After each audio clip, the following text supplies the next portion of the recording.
नमस्कार रसिक प्रेक्षक हो, मी सुशीतल हर्षल संकी थेट पालघरहून आपल्याशी संवाद साधते आहे।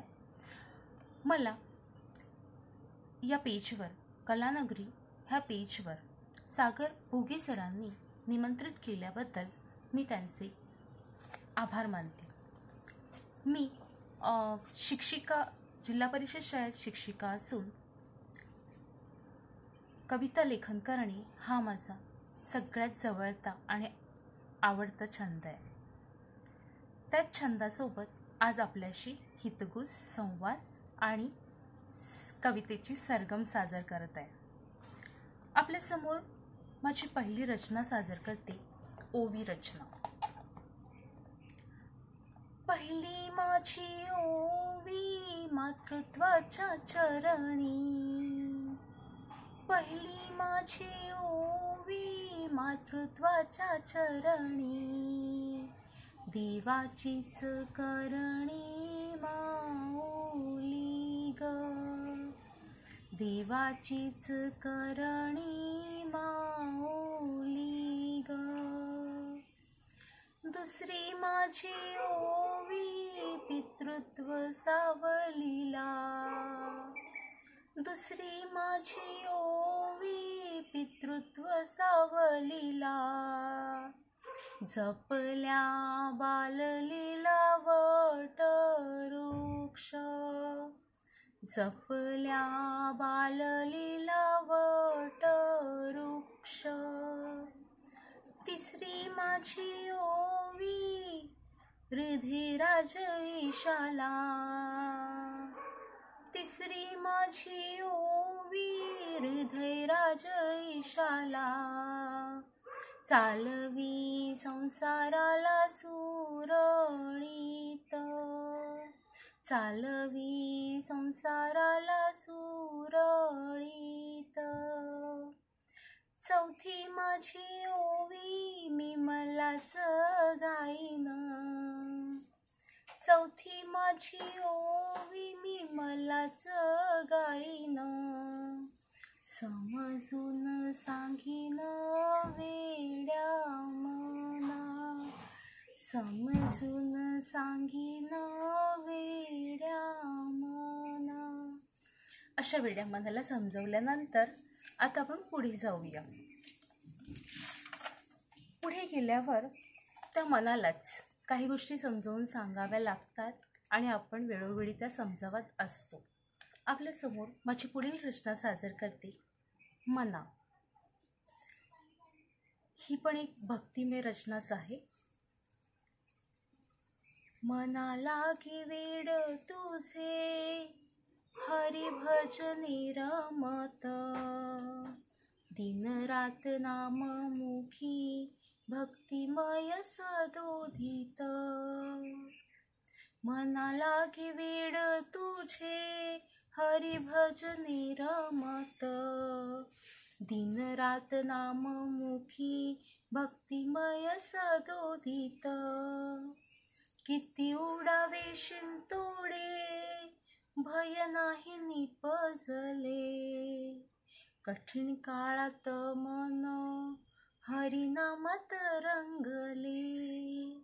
किती उडावे शिंतोडे भय नाही निपजले, कठीण काळात मन हरिनामात रंगले। पापण्यांचे ओले द्वार परिमनात ईश्वर, उरामध्येच साठली विश्वासाची घट्ट दोर।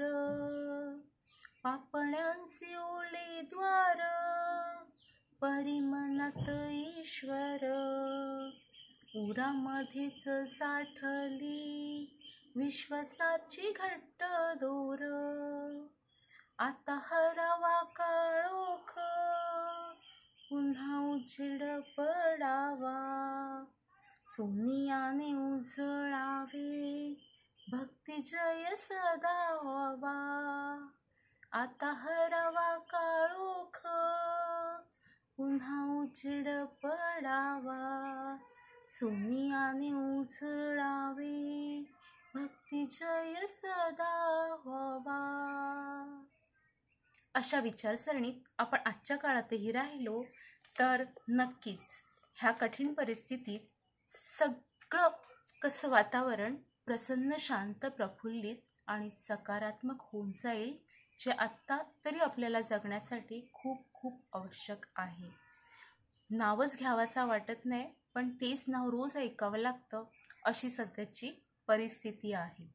पण तरीही आपण सगळे आपल्याला जमेल तसं यातून मार्गक्रमण करत पुढे पुढे जात आहोत. त्यात सगळ्यात महत्त्वाचं आपले साथ देत आहेत ते आपले छंद. आणि म्हणूनच मित्रांनो, म्हणूनच आपले छंद जपा. ते आपली सोबत करतात आणि आपल्या मनाला कधी एकटं पडू देत नाही. आपल्या आजूबाजूला खूप सारे लोक असले, खूप सारी नाती आपल्यासोबत असली, तरीही सगळ्यात महत्त्वाचा जो असतो तो आपल्या पूर्ण ठेवणीमधला सगळ्यात महत्त्वाचं अंग मन. आणि तेच अस्वस्थ, अशांत असेल तर बऱ्याच समस्यांना सामोरे जावं लागतं. म्हणून त्या मनाला सकारात्मक ठेवण्याचा प्रयत्न आणि आनंदी ठेवण्याचा नेहमीच प्रयत्न करा. म्हणूनच आता एक हलकी फुलकी रचना. तुझ्यावरचा राग. तुझ्यावरचा राग का चिरकाळ टिकत नाही? तुझ्यावरचा राग का चिरकाळ टिकत नाही याचेच उत्तर मला आजतागायत मिळत नाही. रुसते तुझ्यावर वारंवार, रुसते तुझ्यावर वारंवार, त्याचेही कारण सापडत नाही. अपेक्षा वाढते की प्रेम, अपेक्षा वाढते की प्रेम, हेच नेमके उमगत नाही. साधीसुधी प्रश्न सोडवताना याचिका तूच फेटाळत नाहीस. साधीसुधी प्रश्न सोडवताना याचिका तूच फेटाळत नाहीस. मात्र सारवासारव करताना तू कधीच रागवत नाही. मात्र सारवासारव करताना तू कधीच रागवत नाही. मी अशीच रुसणारी, कायम तशीच राहत नाही. मी अशीच रुसणारी, कायम अशीच राहत नाही. माझ्या हास्यात तुला गुंफणारी, माझ्या हास्यात तुला गुंफणारी, खरेखुरे कधीच रागवत नाही, खरेखुरे कधीच रागवत नाही.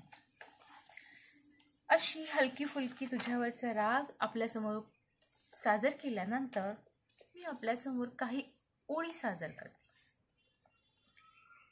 संवाद रोखलेली नेटके होत होती, संवाद रोखलेले नेटके होत होते, मुखभावनांचे घर बोलके होत होते, मुखभावनांचे घर बोलके होत होते. भिंतीवर रेघोट्यांचे, भिंतीवर रेघोट्यांचे स्पर्श उमटले होते, भिंतीवर रेघोट्यांचे स्पर्श उमटले होते. ते सारे नव्याने, ते सारे नव्याने आळवीत आठवत होते. पुन्हा थाटू, पुन्हा थाटू संसार नवा असे वाटत होते. हो चल, हो चल करू सुरुवात मन हर्षिले होते. खुशीत दुखाचे, खुशीत दुखाचे सांत्वन मागे राहिले होते, खुशीत दुखाचे सांत्वन मागे राहिले होते. अलवार उणीवांचे, अलवार उणीवांचे प्रेमाने बलिदान दिले होते, प्रेमाने बलिदान दिले होते. साध नवी साथ जुनी, साध नवी साथ जुनी, घट्ट मुळे खोलवर होते. साध नवी साथ जुनी, घट्ट मुळे खोलवर होते. नव्या साम्राज्याचे अस्तित्व, नव्या साम्राज्याचे अस्तित्व पुन्हा जागत होते, पुन्हा जागत होते. आता सर्वजण एकमेकांशी, एकमेकांसोबत घरात आहेत, आपल्या परिवारासोबत. ही रचना त्या आशयाने आहे. साथ जुनी हे त्या आशयाने होती. त्यानंतर आपण वळूया. हलकेच बोलणारे, हलकेच बोलणारे अलवार मन होते, हलकेच बोलणारे अलवार मन होते. कालात हसणारे एक हसरे क्षण होते, गालात हसणारे एक हसरी क्षण होते. वेचायचे ठरवले, अरे दोघात ठरले होते. विसरू नकोस नारे वचनात थांबले होते. विसरू नकोस नारे वचनात थांबले होते. गालावरी थांबले रे हास्य विसावले होते. सोबत तुझी सख्या रे लाले उमटवत होते. सोडून देऊ दुखाचे सारे अंधार पुसले होते. तू तेच अंतरीचे मज हास्यात विराजमान होते.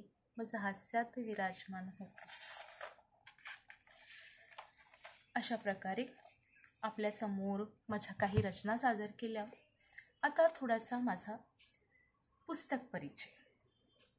हे माझं आत्ताच प्रकाशित झालेलं मनातील गुंजन हे माझं स्वलिखित काव्यसंग्रह आहे. ह्याआधी माझा मोरपिसी स्वप्न हा एक चारोळी संग्रह प्रसिद्ध झाला. लिखित कविता जवळपास रोजच जमेल तसं छंद आहे म्हणून व्यक्तता करावीची वाटते म्हणून कविता लिहिल्या जातात. आता प्रत्येक कवितेत मी किती खरी उतरते ते माझं मला माहीत नाही, पण प्रत्येक लिहिलेली कविता ही मला आनंद देऊन जाते हे मात्र निश्चित. म्हणूनच मी सर्वांनाच आवाहन करीन, जर तुम्हाला व्यक्त व्हायचं असेल तर लिहितं घ्या. कुठल्याच प्रकारात कुठल्याच फॉर्ममध्ये मला लिहिता येत नाही म्हणून लिहिण्यासाठी मागे पडू नका. तुमची व्यक्तता ती तुम्ही कशीही करू शकतात, शब्दात मांडू शकतात आणि तीच मी म्हणेन खऱ्या अर्थाने प्रामाणिक कविता असू शकेल, असते. तर आता मनातील गुंजन ह्या काव्यसंग्रहातली एक कविता घेऊ आपण. छोट्या मुलीची कविता आहे. ती आपल्याला काय विचारते आहे ते आपण पाहूया. कवितेचं शीर्षक आहे कोणी सांग आई. आपल्यासमोर सादर. कोणी सांग आई फुलांना उमलणं शिकवलं. कोणी सांग आई फुलांना उमलणं शिकवलं. ते फुलत हसताना काट्यांना विसरणं शिकवलं. कोणी सांग आई पावसाला नाचायला शिकवलं. कोणी सांग आई पावसाला नाचायला शिकवलं. तो अविरत बरसताना आठवणींना पुसायला शिकवलं. कोणी सांग आई पक्ष्यांना गायला शिकवलं. ते मंजुळ गाताना आक्रोश विसरायला शिकवलं. कोणी सांग आई निरागस बाळ घडवलं. जगाचं भान ठेवताना पायरी चढायला शिकवलं. कोणी सांग आई माणसाला खेळणं बनवलं. खेळ जीवनाचे खेळताना हसत राहणं शिकवलं. हसत राहणं शिकवलं. आता नेहमीच तर आपण आनंद साजरा नाही करू शकत. काही वेळेला एखादी गोष्ट सिद्ध करण्यासाठी झुंजही द्यावी लागते. तर आता मनातील गुंजनमधीलच झुंज शीर्षक असलेली आपल्यासमोर कविता सादर करते. शब्दांचे अर्थ नशिबाशी जुळायला, शब्दांचे अर्थ नशिबाशी जुळायला अनेक यातनांना सामोरे जावे लागते. शब्दांचे अर्थ नशिबाशी जुळायला अनेक यातनांना सामोरे जावे लागते. भावनांतील धाग्याची पकड समजायला, भावनांतील धाग्याची पकड समजायला नात्यांमधील दरीही पार करावी लागते. नात्यांमधील दरीही पार करावी लागते. नकळत होईल असे अघटित घडायला, नकळत होईल असे अघटित घडायला वेळ कधीही बदलून पालटून जाते. वेळ कधीही बदलून पालटून जाते. समोर उरलेल्या मनाला जगायला, समोर उरलेल्या मनाला जगायला जीवन गूढ समजावेच लागते. नियतीने पेरलेल्या दाण्याचे, नियतीने पेरलेल्या दाण्याचे मूल करायला वेदनेचे घाव सोसावेच लागते. असे हे जीवन सुंदर घडवायला, असे हे जीवन सुंदर घडवायला माझेच मला माझ्याशी झुंजावे लागते. माझेच मला माझ्याशी झुंजावे लागते. अशी झुंज प्रत्येकाला आयुष्यात जीवनाच्या प्रत्येक वळणवाटीवर द्यावीच लागते. याबाबत थोडंसं बोलेन मी शिक्षिका आहे.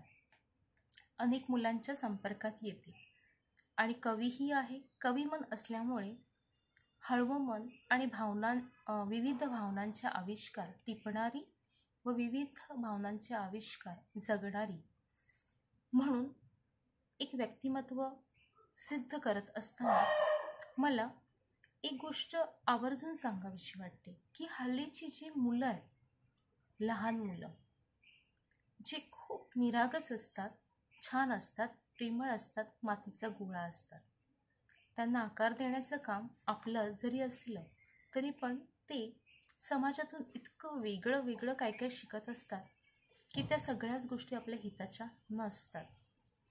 त्यातला एक सगळ्यात गंभीर मुद्दा म्हणजे हल्लीची मुलं मोबाईल हातात घेतात आणि मोबाईल गेम्स खेळतात.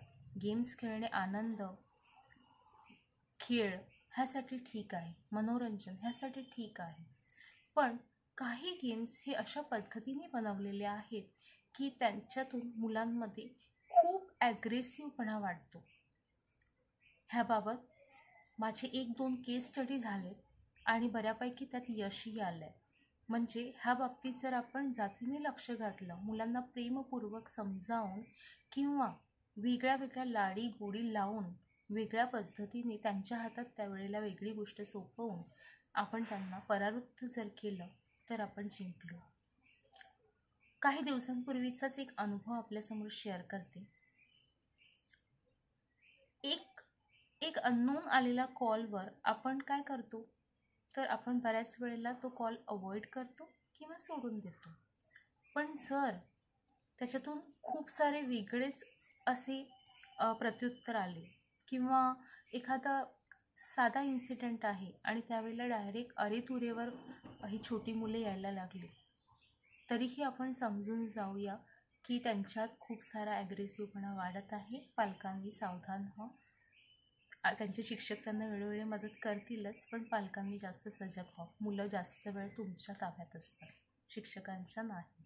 आणि तरी शिक्षकांनीही मनोपूर्वक ह्याबाबत प्रयत्नशील असावे. चला पुन्हा कवितेकडे वळूया. हे खूप लोकांसमोर हा व्हिडिओ जाईल म्हणून मी सगळ्यांना ही गोष्ट शेअर केली, कारण नवीन पिढी सगळ्यात जास्त महत्त्वाची आहे. ते मनोरंजन किंवा प्रयोग करण्यासाठी साधन नाही आहे. ते चांगले घडावे तरच आपला देश बलाढ्य होणार आहे, शक्तिशाली होणार आहे.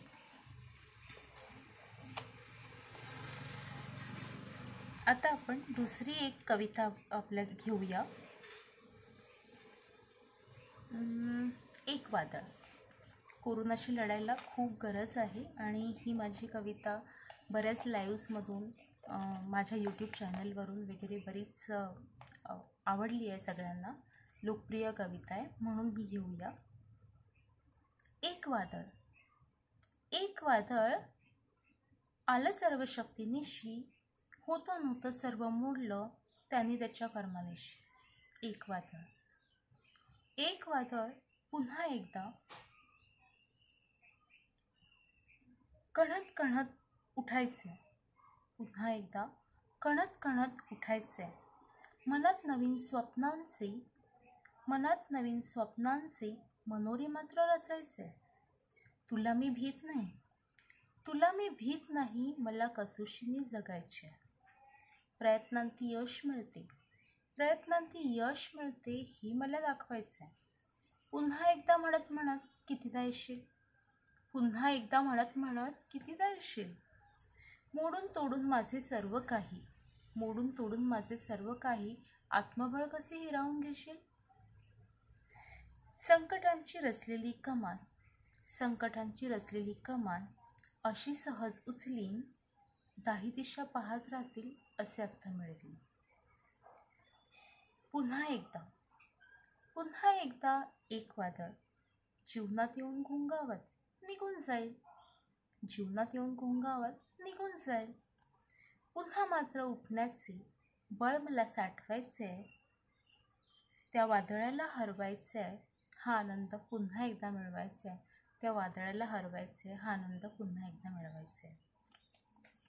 खूप सकारात्मक राहण्यासाठी ह्या गोष्टींची गरज असते. जीवनात अनेक प्रकारचे वादळ येत असतात आणि त्या सगळ्यांचा सामना करण्यासाठी आपल्याला सज्ज राहायलाच पाहिजे. बस इतकं बोलून आज मी हा कार्यक्रम थांबवते. सर्वांचे मनपूर्वक आभार. पुन्हा एकदा कलानगरी ह्या फेसबुक पेजचे आणि सागर भोगे सरांचे मनपूर्वक आभार.